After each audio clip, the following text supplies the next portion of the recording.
भारत की पहली महिला डॉक्टर। तो आइए देखते हैं उनके संघर्ष और उनके डॉक्टर बनने तक की कहानी।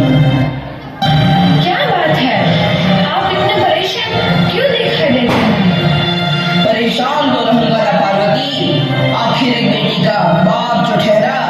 पार्वती, अब उसके हाथ पीले करने का समय आ गया है।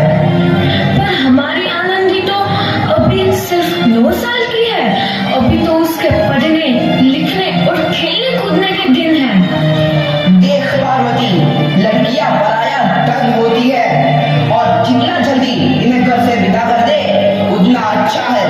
कल से आनंद की पढ़ाई लिखाई बंद।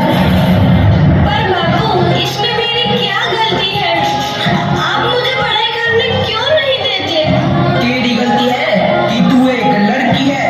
लड़का होती तो क्या बाबू, लड़का होती तो क्या? ऐ लड़की, ज्यादा जबान न चला, नहीं तो जबान हलक से खींचकर बाहर निकाल दूंगा। बाबू, मैं पढ़ लिख कर कुछ बनना चाहती हूँ। मेरी पढ़ाई ना रोको बाबू।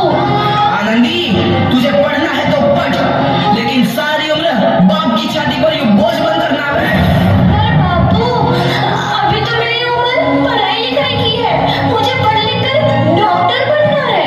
पढ़ाई पढ़ाई पढ़ाई, आज तो तेरी किताबों का काम तमाम करके ही छोड़ूंगा। ये ले। नहीं बाबू, मत पढ़ो बाबू। I'm sorry। नहीं बाबू, नहीं। बाबू, ये तुमने क्या किया? तुमने मेरी इन किताबों को ही नहीं फाड़ा बाबू। मेरी किस्मत फाड़ दी, मेरी किस्मत। ये काफी किताबें ना सिर्फ छोरों के हाथ में अच्छी लगती है, लड़कियों के हाथ में तो सिर्फ मेहंदी अच्छी लगती है, मेहंदी। पर बाबू, मैं लड़की हूँ तो क्या हुआ? लड़का और लड़की तो हमारी दोनों आंखों के समान होते हैं। चुप कर आनंदी, और यह एहसान मान कि अब तक जिंदा है तू। कहीं बचपन में गला दबाकर मार दिया होता तो यह तेरी बकबक नहीं सुननी पड़ती आज। पर बाबू, मुझे तो रुलाना अच्छा ना लगे है। देख छोरी, जितना जल्दी हो तू चूल्हा जलाना सीख ले, उतना ही अच्छा है तेरे लिए। और हाँ, तेरा ब्याह तो होगा, वो भी कल के कल। बेटी, हम औरतों की यही नियति है। अबला जीवन है तुम्हारी यही कहानी। आंचल में है दूध और आंखों में है पानी। मुझे माफ कर दे बेटी, तेरे बापू के जिद के आगे मेरी एक न चलेगी। माफ कर दे बेटी, मुझे माफ कर दे। इस प्रकार मात्र 9 वर्ष की छोटी उम्र में आनंदी का विवाह गोपाल राव जोशी से हो गया। बाल विवाह एक सामाजिक कुरीति है और इस कुप्रथा का शिकार होना पड़ा आनंदी को। इधर आनंदी के पिता की तबीयत बहुत खराब है। आगे क्या होता है देखते हैं। लगता है अब मेरे जाने का समय आ चुका है। मैं नहीं बचूंगा। ऐसा मत बोलो। शहर के सिटी हॉस्पिटल में अमेरिका से डिग्री लेकर कोई बड़ा डॉक्टर आया है। एक बार वहां चलकर दिखा लेते हैं। हाँ, सही बोला भैया। कम से कम दिल को तसल्ली तो मिल जाएगी। हाँ हाँ, चलो चलो जल्दी हॉस्पिटल चलते हैं।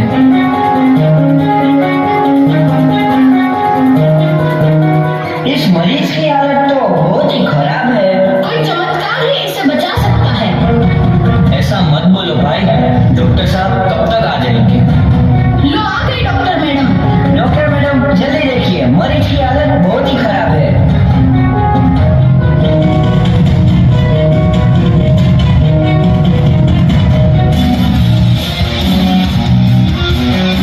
अब आप बिल्कुल ठीक है। मौत के मुंह से आपको बचाया है डॉक्टर मैडम ने। डॉक्टर साहब ने मुझे बचा लिया। मुझे मिलना है डॉक्टर साहब से। डॉक्टर साहब नहीं, डॉक्टर मैडम बोलो। डॉक्टर मैडम, उन्होंने ही तुम्हें जीवन दान दिया है। लो, आ गई डॉक्टर मैडम, मिल लो उनसे। डॉक्टर मैडम, आपका बहुत बहुत धन्यवाद। आपने मेरी जान बचाई। इसके बदले में मैं गरीब भला आपको क्या दे सकता हूँ? वचन चाहिए मुझे कि कभी ये नहीं कहोगे कि लड़कियां कुछ नहीं कर सकती। वचन? ये कैसा वचन? अरे श्यामलाल, तुमने पहचाना नहीं?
माफी के लायक भी ना हूँ।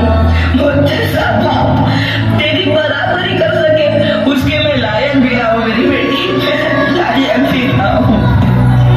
अपने बापू को क्या माफ नहीं करोगी आनंदी? माफ कर दो आनंदी, माफ कर दो। सुबह का भूला यदि शाम को घर लौट आए तो उसे भूला नहीं कहते। बापू।